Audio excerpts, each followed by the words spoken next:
அந்த ஷீல்டு உனக்கு சொந்தமானது இல்ல. அதுக்கு நீ தகுதியானவ இல்ல. என் அப்பா அதை உருவாக்குனாரு.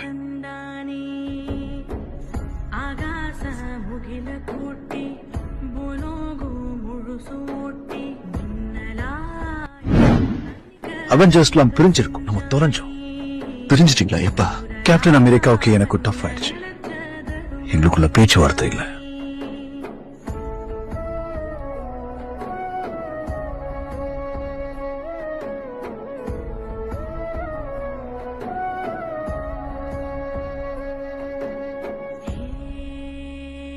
டோனி, இதை எப்படின்னா இது உனக்காக பட்டது.